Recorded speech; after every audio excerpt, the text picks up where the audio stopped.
আপনি যদি আবু সাঈদের দিকে তাকান, একটা লোক 100 ভাগ বিশ্বাস থেকে দুটো হাত তুলে দাঁড়াইছিল যে আমার ধারণা আমাকে মারবে না। এগুলো আমি বললে মানুষে মনে করে কি যে আমি জুলাই আন্দোলনের বিপক্ষে কথা বলছি বা সবার স্বীকৃতি দিচ্ছি না।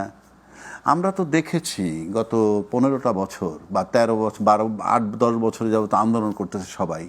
এমনও আমরা দেখেছি যে আন্দোলনের মাঠে গেছে, পরে এসে রিপোর্ট করছে সাউন্ড গ্রেনেড চালাচ্ছে, অমুক চালাচ্ছে, তমুক চালাচ্ছে, ফেরত আসছি। তা আপনি যদি যুদ্ধের মাঠে যান আর সাউন্ড গ্রেনেডের জন্য ফেরত আসেন, তাহলে যুদ্ধ হইল? যুদ্ধে অংশগ্রহণ করা হইল? আপনি যুদ্ধের মাঠে থেকে ফেরত চলে আসেন, তাহলে কি যুদ্ধে অংশগ্রহণ করা হইল?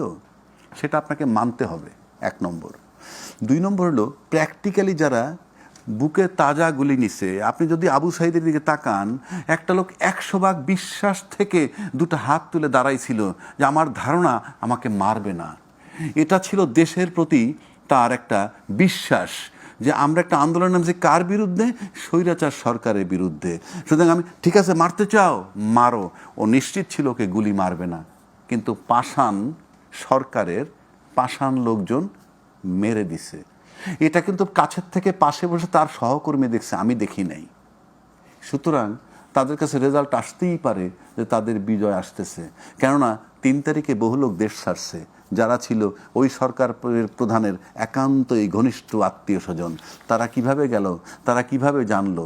অফিসিয়ালি পতন ইনফ্যাক্ট 2 তারিখ রাত্রি হয়ে গেছে পতন। কেমন করে? মানে 2 তারিখে কেন?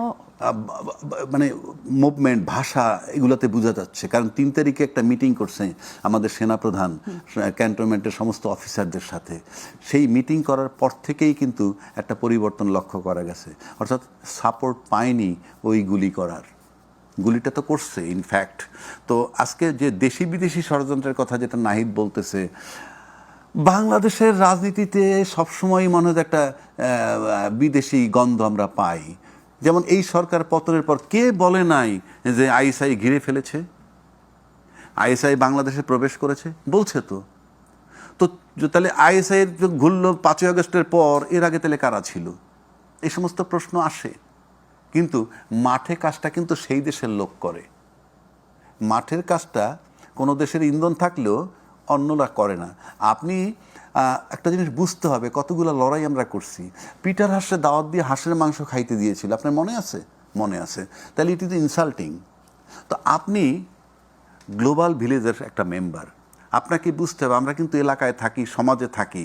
আমরা কোন একটা মিনিস্টারের সাথে যদি আমার লড়াই হয়, এমপির সাথে যদি আমার একটা লড়াই হয়, আমি তার পাশে টিকবো?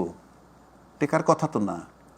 তো আপনি যদি মানে আর কি বলে আমেরিকার মতো দেশেরে সকাল বিকাল টিজিং করেন, হ্যাঁ, আপনি কি জানি বলে